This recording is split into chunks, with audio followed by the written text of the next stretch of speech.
and there's Daylin. A couple good-looking folks. And raise your hand if you've got a question, and let's see if we can give some answers. Right there, yeah, you got it. There. And if you can introduce yourself first. Okay, hi, I'm Christine. Local here. So, after hearing the collaboration with Riot doing the Warriors, I heard that you guys do play League of Legends occasionally. And I was wondering, who are your favorite champions? That's a great question.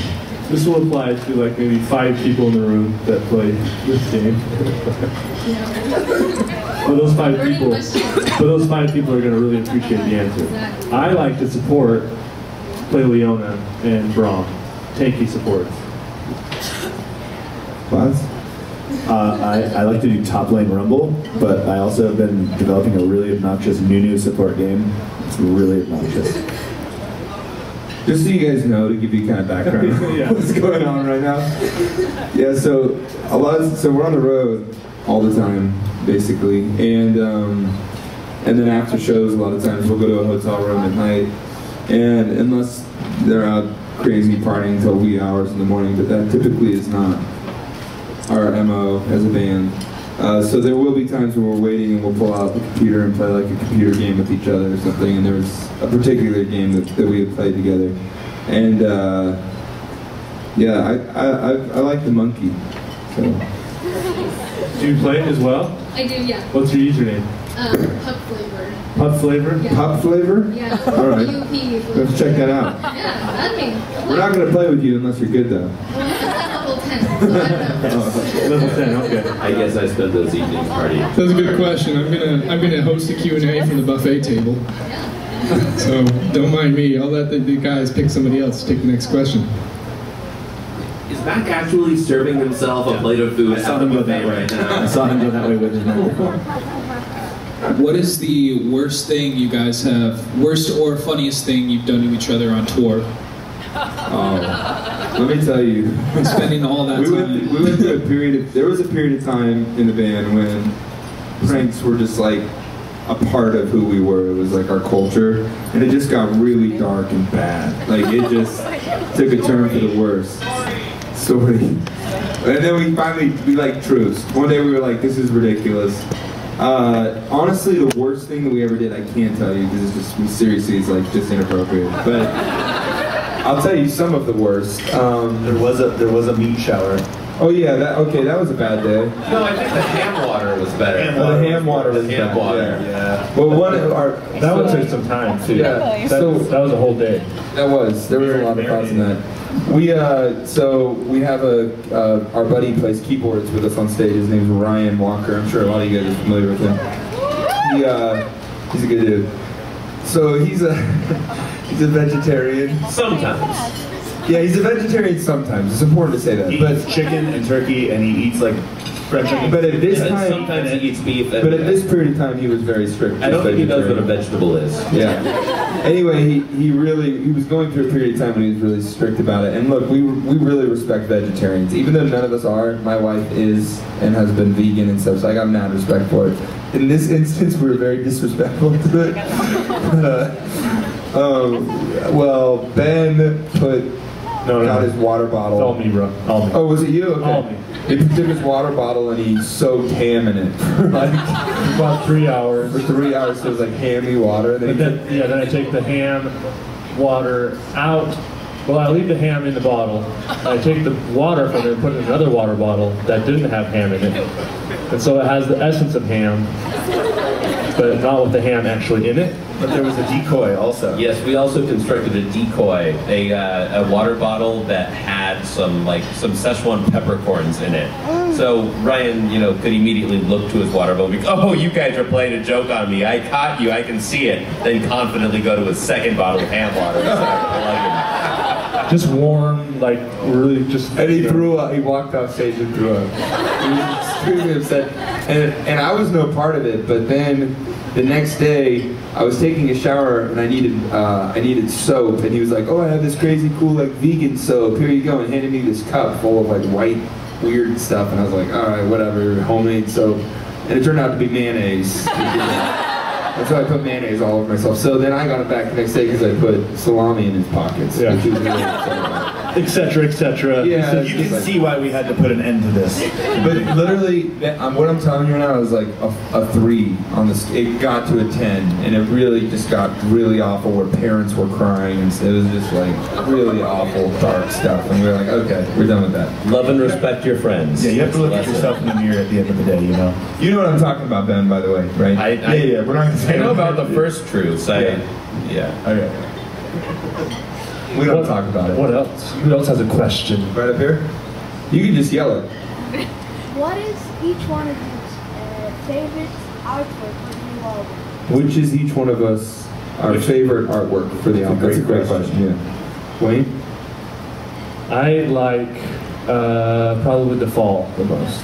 I think that's my favorite. I'm gonna say I'm so sorry before anybody else can say it because somebody else is about to say it. I'm so sorry is my favorite. It really is a piece trick of artwork. question because I'm sorry, but I wasn't gonna say that. are you Well, so now sorry? you can't say it. I'd say for me, I'd go with. I really like Smoke and Mirrors, the artwork for the song. I really like. I mean, and that's such a hard question. Yeah, It's Tim like, did such an amazing job of creating. such honestly, that's vivid pieces. Trouble's really incredible. Yeah, Trouble is good. Polaroid was sticking out to me today. Polaroid's The artwork on Dream. Polaroid. I don't know. I can't answer that question. Like choosing between like Good question, favorite though. kids or something. What did you say, Platts? I said the artwork for Polaroid was really sticking out to me today. Okay, yeah. Yeah. Hi, I'm Samira from Finland. Hello, Samara from Finland. Hello. I have a question because art is really important with this album as before. But your upcoming tour, do you have any like plans for visuals, like production-wise? Do you want to reveal something? Right. So she said for our upcoming tour, so art is so important as part of the album, obviously. For our upcoming tour, there are ways that we're going to be working that in. Without revealing too much, because we really don't want to put it out there too much. We want you to come to the show and be able to experience it for yourself. But I will say we are going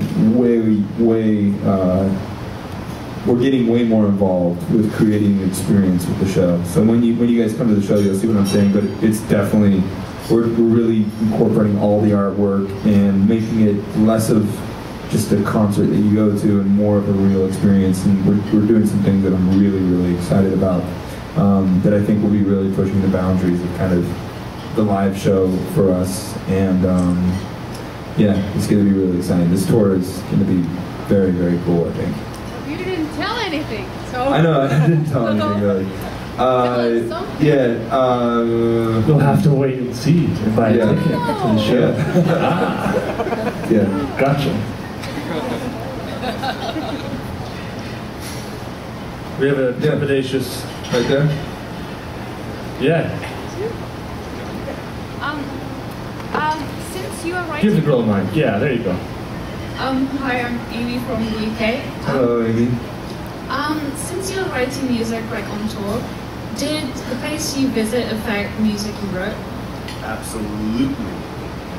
While we were on tour, where we were touring, the question was while we were touring, while we were writing music on tour, did the place we were have any effect on the music? And absolutely. While we were touring, Scandinavia in the winter, I'd say, the demos had a certain feel to them. And in the summer, when we were playing festivals and we were like trying to imagine what kind of music we wanted to be performing on these summer festival stages, I think those demos definitely had a certain feel to them too. So, yeah, we definitely couldn't help but be affected by our environment. Ben, you okay over there? I am doing just fine over here. This is overwhelming. This is crazy. Yeah. It's like this is really amazing for us. It's like every Twitter handle suddenly has a face. I wish all of you had like your Twitter handle like hovering over you. You know what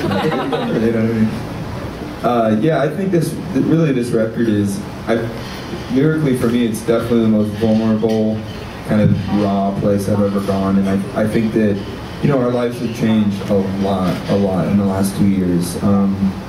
A lot of ways for the better, a couple ways for the worse. Just everything changes. It's like your life just flips upside down. none of us ever thought we would be in a band that would be playing all over the world, and we played small clubs for so long. Yeah, and so when all these things happen, with fame and all these things happen, it turns your life upside down, and it makes you kind of see the world in a different way, and question kind of a lot of things about yourself. And so lyrically, for me, it was a really difficult record to write in some ways, just because, like I said, it was a very vulnerable record for me, but it was influenced by traveling around the world. I remember Smoke and Mirrors, which is one of the songs on the record that I really think thematically speaks for the record, which is why we call it Smoke and Mirrors. I wrote that like during a cold winter period in the middle of the night, and it was like a very dark time. I'm very like an up and down person. Like I'm a high, low person. I kind of that's the way I've always been, like an extremist. And so, yeah, so we really feel like the world, as we saw the world, it really was influencing the sound of the music and me lyrically, where my head was at and how things were changing. So there's a little piece of a lot of the world in the record.